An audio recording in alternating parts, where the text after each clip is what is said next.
Oui, bonjour. Je suis Monsieur De Pasquale, je suis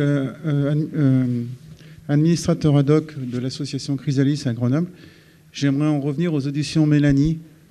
En tant qu'administrateur ad hoc, pour préparer un enfant victime à une audition Mélanie, on lui explique que pour justifier cette audition et pour le réconforter, on lui explique que plus tard, il n'aura pas à réitérer ses propos en étant filmé. Et il arrive que quand il est auditionné par le juge d'instruction ultérieurement, il soit obligé de réitérer ses propos, justement. Et à ce moment-là, ça met un peu l'administrateur ad hoc en difficulté, et parce que l'enfant se sent un peu trahi par l'administrateur ad hoc.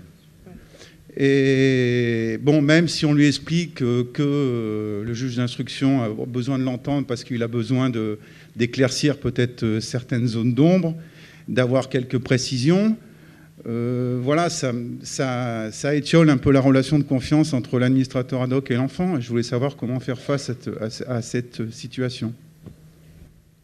Je répondrai par un seul mot. L'aléa du judiciaire. Quand une affaire commence et va arriver au judiciaire, personne ne sait comment elle va se dérouler, comment les auditions vont se passer et quelle décision va être prise. C'est la raison pour laquelle je trouve, je dirais gênant, pas plus, pour employer un mot le plus neutre possible, que dans une audition Mélanie, on se permette de dire à un enfant qu'il ne sera pas réentendu. L'enquêteur ou je ne sais pas, ou l'administrateur ad hoc, je ne sais pas qui dit ça, le dit, mais il ne le sait pas. Il ne peut pas le savoir. Vous aurez un président d'assises, j'ai oublié de le dire, un juge d'instruction qui n'aura pas envie d'entendre, et j'ai eu des dossiers d'assises sans audition de mineurs devant le juge d'instruction. Vous aurez des présidents d'assises qui ont peur d'entendre les plaignants ou les plaignantes et qui ne veulent pas les faire venir à l'audience. Donc on ne le sait pas à l'avance. Et je dirais, en même temps, j'en profite pour dire l'aléa du judiciaire. Quand on entend un enfant dans ces problèmes-là, et ça je le dis toujours aux travailleurs sociaux, puisque j'ai fait un peu de formation de travailleurs sociaux, j'ai fait aussi pendant 5 ans de la formation de président d'assises. J'ai tenté de faire réfléchir les présidents d'assises sur les audiences, et notamment l'audition de la parole de l'enfant. On a fait une session de 5 jours là-dessus. Mais on ne sait pas comment une affaire va ressortir. Je veux dire par là, j'entendais la difficulté de l'acquittement au bout d'un dossier ou d'une ordonnance de non-lieu, d'un classement sans suite, d'une ordonnance de non-lieu, d'un acquittement. Et moi, il me semble-t-il, et ça c'est l'interrogation de tous celles ou tous ceux qui travaillent avant, il faut aussi que dans leur propre tête, il y ait cette possibilité, ce qui permettra peut-être de ne pas faire trop d'illusions à l'enfant. Alors, je ne sais pas bien comment, mais j'ai vécu des choses professionnelles très difficiles d'enfants d'adolescents plutôt, qui à la suite d'une relaxe d'agression sexuelle devant le tribunal correctionnel se sont suicidés. J'étais concerné comme juge des enfants, je n'étais pas concerné, et je respecte les collègues du tribunal correctionnel qui ont pris cette décision. Mais c'est là où je crois qu'il y a quelque chose, à mon avis, d'important à ne pas oublier.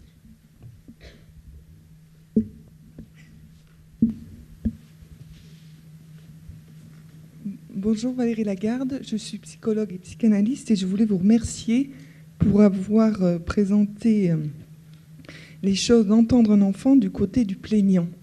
Parce que moi j'interviens après dans le suivi, quelquefois, quand l'enfant a été témoin de violences mortelles entre les parents. Et ça, apprendre les choses du côté du plaignant et pas de la victime, ça bouge quelque chose au niveau de la vaccination. Parce que dans le terme de victime, il y a déjà le voile de l'amour qui est en jeu, et que le travail que l'on va avoir avec l'enfant, si l'enfant veut le faire, c'est un peu compliqué, c'est cette fascination-là qui va avoir à essayer de bouger et de franchir ce voile de l'imaginaire. Et en présentant les choses du côté du plaignant, c'est-à-dire que l'enfant peut se plaindre de ça et peut avoir une parole sur ça et ne pas être simplement fasciné, en fait, ne pas être seulement victime de ça, ça me paraît extrêmement important. Et peut-être ça peut faire bouger les choses dès le démarrage, au moment où intervient la justice.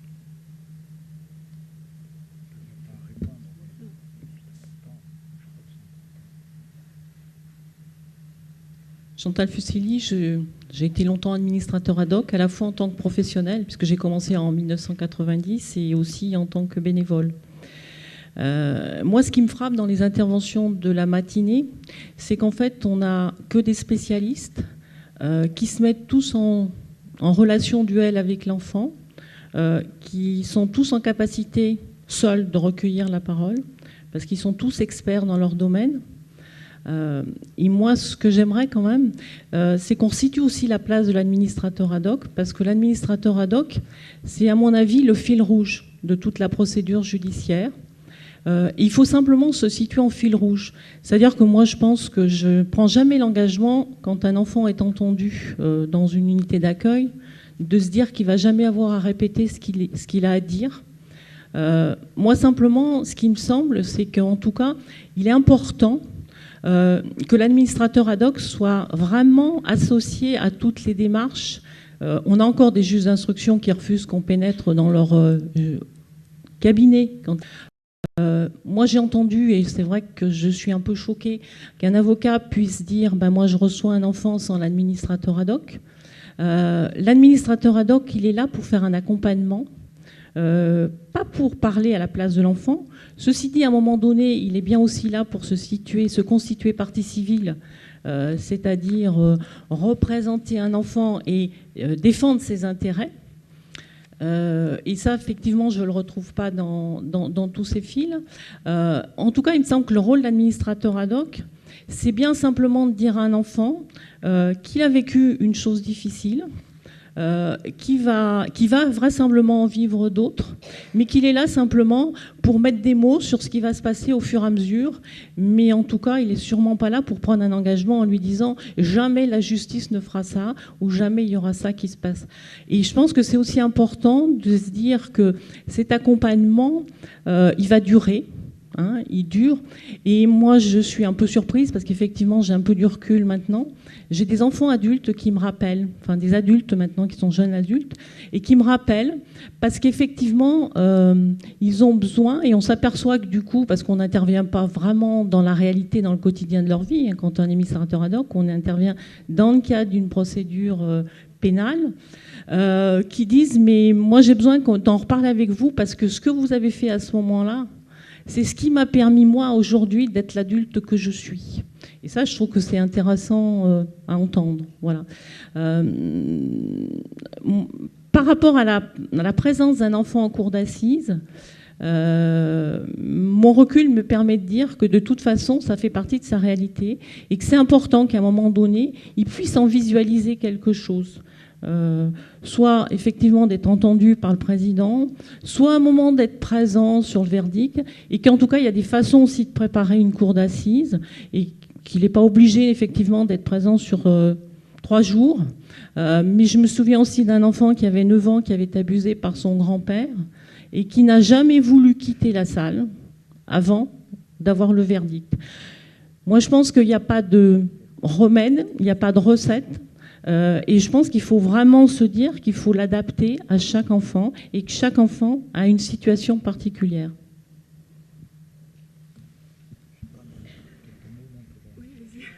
Non, mais non, simplement, moi je rejoins la fin. Je crois que traiter au cas par cas me paraît très important. En ce qui concerne la présence, je regardais là justement la possibilité pour l'enfant d'être... la chambre criminelle a dit, la liste donnée pour la présence de l'administrateur ad hoc est seulement indicative. Et c'est vrai que si je comprends bien, actuellement, il n'y a pas d'obligation pour le magistrat d'entendre à un moment ou à un autre l'administrateur ad hoc. Je pense quand même que ça peut être la liberté du juge de décider qu'il entend à un moment l'enfant seul. Mais on pourrait aussi imaginer, je regardais les propositions, mais il n'y a rien de précis dans la future loi que vous allez écrire, maître Dellenbach, vous me disiez ce matin tout à l'heure. Il y a peut-être quelque chose à dire sur l'obligation pour le juge d'instruction, voire l'audience de jugement, d'entendre l'administrateur ad hoc en tant que représentant de l'enfant, quoi.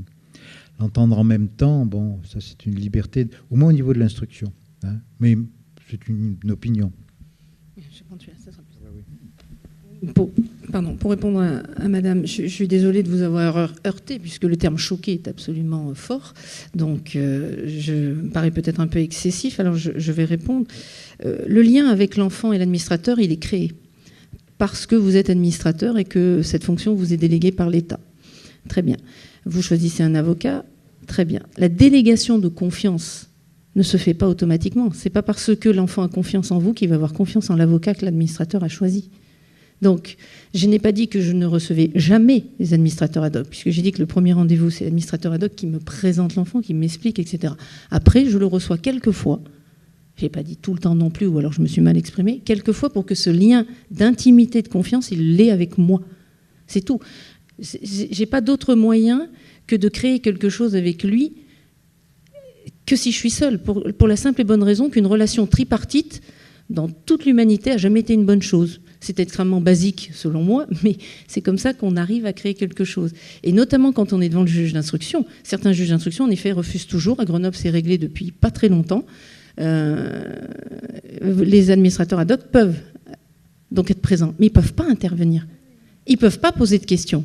Donc là encore, je veux dire, c'est juste qu'à un moment, il y aura, et je suis désolée, je ne veux pas heurter l'administration ad hoc en général, c'est qu'à un moment, il y a une relation qui va être duel entre l'avocat et le client, même tout petit soit-il. Et notamment, pareil pour l'audience de plaidoirie.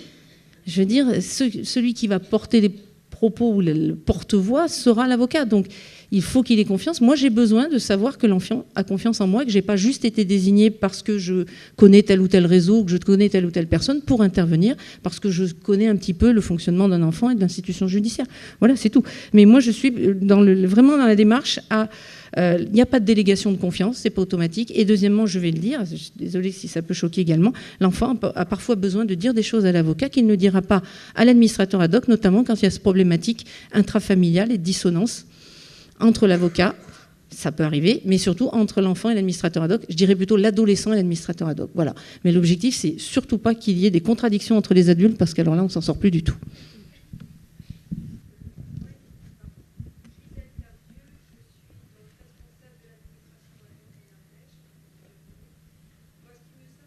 Le micro arrive. Le micro, parce que là, on n'entend pas jusque-là. Enfin, moi, je n'entends pas.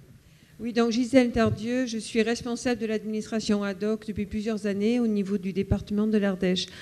Moi, ce qui me semble absolument essentiel à souligner après cette matinée, c'est qu'effectivement, comme la collègue vient de le préciser, c'est que l'ad hoc est le fil rouge du début jusqu'à la fin de la procédure pénale. Et ensuite, il me semble totalement essentiel, compte tenu de tous les acteurs de la procédure, de pouvoir que chacun d'entre nous connaisse et puisse identifier et connaître la mission de l'autre, la fonction de l'autre. Et en fonction de ça, jouer au maximum, autant se faire se peut, avoir cette volonté-là d'être complémentaires entre nous tous, puisqu'on concourt tous, chacun dans notre mission, à l'intérêt de la procédure pénale et à travers cette procédure pénale, pour certains d'entre nous, à l'intérêt de l'enfant. Oui, alors je vais conclure là. Moi, je vais rebondir sur ce qu'a dit Agnès Martin. En ma double qualité d'avocat, présidente d'une association d'administrateurs ad hoc, je crois que ce qui est déterminant, c'est le dialogue. Enfin, c'est le dialogue entre l'administrateur ad hoc, l'avocat et l'enfant. Après, voilà, selon les... que Maître Martin souhaite recevoir les enfants seuls, que d'autres de mes confrères reçoivent les enfants avec l'administrateur ad hoc. J'ai envie de vous dire, et encore, comme l'a dit le président Fayol-Noirter, c'est à chaque fois une évaluation au cas par cas. Mais en tous les cas, ce qui est déterminant, c'est qu'effectivement, il y a un véritable dialogue et un véritable échange entre l'administrateur et l'avocat dans l'intérêt de l'enfant. Voilà, nous allons peut-être clôturer cette matinée. Je vous donne rendez-vous à 14h30 et je vous souhaite un bon appétit.